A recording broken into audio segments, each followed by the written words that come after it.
আপনারা জানেন আমরা যারা ওপার বাংলা থেকে এসেছি, দীর্ঘদিন লড়াই সংগ্রাম, সেই কাঁটাতারের বেড়া পেরিয়ে যারা এই বাংলায় এসেছেন দীর্ঘদিন, সবাই তাদের উদ্বাস্তু বলেন এবং অধিকাংশ কলোনির নামই হচ্ছে উদ্বাস্তু কলোনি।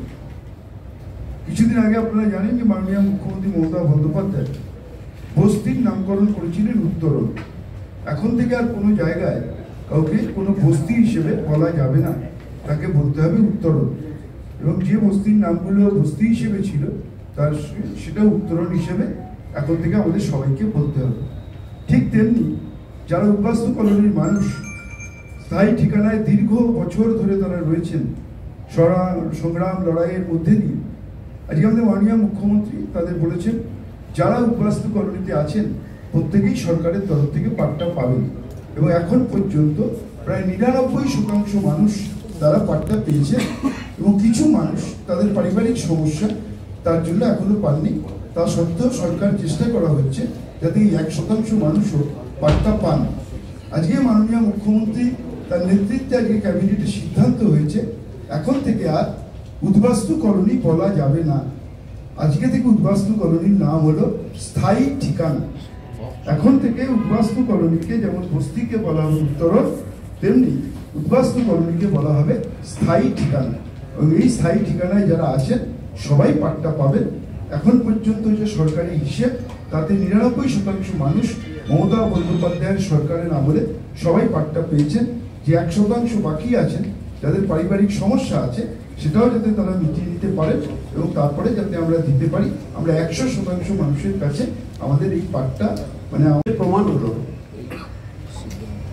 বামফ্রন্ট সরকার এবং বামপন্থীরা শুধু কথার কথা বলেছেন, বক্তৃতা করেছেন, সাংবাদিক বৈঠক করেছেন দিনের পর দিন, কিন্তু স্থায়ী সমস্যার সমাধান করতে পারেনি। কে করলেন? আমাদের মুখ্যমন্ত্রী, আমাদের নেত্রী শ্রীমতী মমতা বন্দ্যোপাধ্যায়। অরূপবাবু যে বিস্তৃত বিবরণ দিয়েছেন, এর চাইতে ভালো সিদ্ধান্ত আজকে ওপার বাংলা থেকে আসা মানুষজন তাদের কাছে যে উপহার তুলে দিচ্ছেন মা মাটি মানুষের সরকারে, তিনি প্রমাণ করলেন তিনি যা বলেন তিনি তা করেন, তিনি যা বলেন তিনি তা করেন। আশা করি বামপন্থী বন্ধুরা যারা এখনো চিৎকার চেঁচামেচি করে যাচ্ছেন একটু ভাবনা চিন্তা করবেন যে তারা কি বলছেন আর কি সমালোচনা করছেন। এছাড়া আরেকটি গুরুত্বপূর্ণ সিদ্ধান্ত হয়েছে, আপনারা জানেন যে পশ্চিমবঙ্গের ত্রিস্তর পঞ্চায়েত প্রশাসনে গ্রাম পঞ্চায়েত স্তরে প্রায় 6652টি বিভিন্ন পদে শূন্য ছিল। সেই জায়গাগুলো আজকে আমরা মুখ্যমন্ত্রীর নেতৃত্বে ক্যাবিনেটে সিদ্ধান্ত হয়েছে এগুলো পূরণ করা হবে। গ্রাম পঞ্চায়েত স্তরে 6652টি আর পঞ্চায়েত সমিতি স্তরে 564।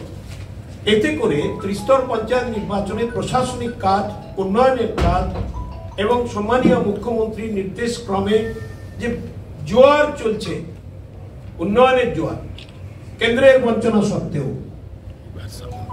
কয়েক হাজার কোটি টাকা আটকে রেখেছে পঞ্চায়েত স্তরে। আপনারা জানেন যে 7,000 কোটি টাকা 100 দিনের কাজের, 8,500 কোটি টাকা রাস্তা, 8,500 কোটি টাকার আবাস যোজনা, সব গরিব মানুষ target of BJP government, target of central government. But still আমাদের মুখ্যমন্ত্রী তিনি তার মানবিক, তার সহানুভূতি, তার স্নেহ মমতা, তার সব কিছু দিয়ে উজাড় করে বাংলার মানুষকে দলমত নির্বিশেষে কোন রকম রাজনীতির রং নেই তিনি কাজ করে চলেছেন।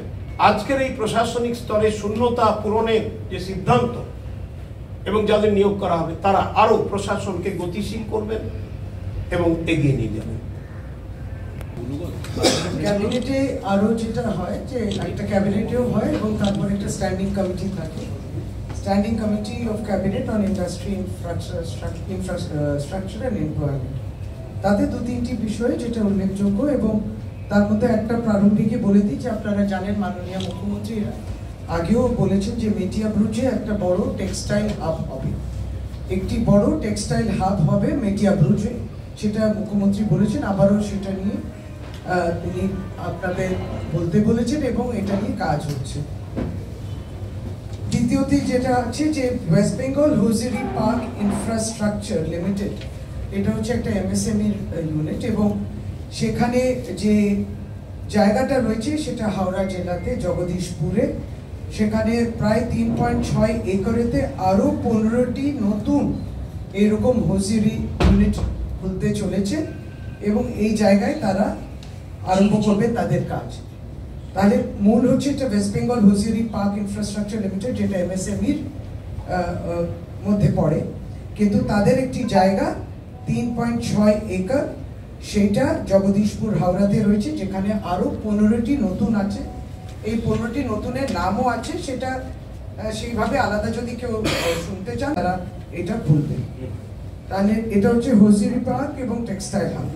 আরেকটি হচ্ছে যে আপনারা জানেন ইতিমধ্যে রাজ্য সরকার মাননীয় মুখ্যমন্ত্রী যে ফ্রি হোল্ড কনভার্সনের যে পলিসি ঘোষণা হয়েছে, অর্থাৎ যে government vested land leasehold হয়, সেইটা ইতিমধ্যে যারা সেখানে ইন্ডাস্ট্রি করেছেন সেইগুলোকে তারা যদি কিনতে চান, যে লিজ থাকে একটা লং টার্ম লিজ থাকে, সেই এলটিএস ল্যান্ডগুলো যদি কিনতে চান তাদেরকে অপশন দেওয়া হয়েছে ফ্রি হোল্ডে তারা সেটাকে নিজেরাই নিয়ে নিতে পারেন। এবং তথাপি আগামী দিনেও যারা ভেস্টেড ল্যান্ড আমরা যেটাকে বলে যেটা আমরা লিজে দিতাম, সেটা ফ্রি হোল্ড পলিসি আসার পরে ফ্রি হোল্ডে তারা নিতে পারে।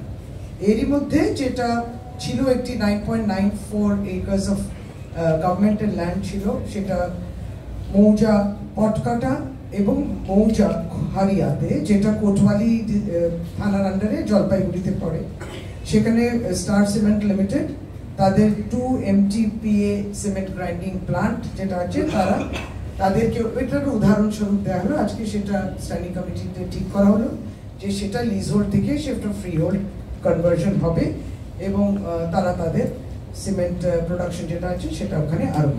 এই তিনটি বিষয় আবার আজকে স্ট্যান্ডিং কমিটিতে যেটা হয়েছে সেটা আপনাদের সামনে রাখা ইউনিট আসবে এবং যথাক্রমে এই মুহূর্তে তাদেরকে সে অ্যাসাইনমেন্ট কাজ ইত্যাদি দেওয়া হয়, এরিয়া ওয়াইজ অ্যাসাইনমেন্ট দেওয়া হয়।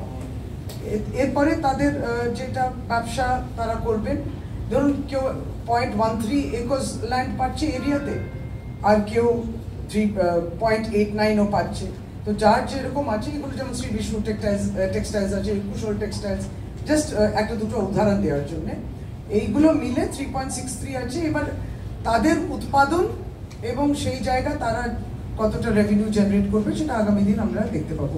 মূল বিষয় হচ্ছে যে এই হোজিয়ারি পার্কেতে আরো 15টি নতুন হোজিয়ারি ইউনিট খুলবে, তার জন্য তারা এই জায়গাটা পেয়েছে।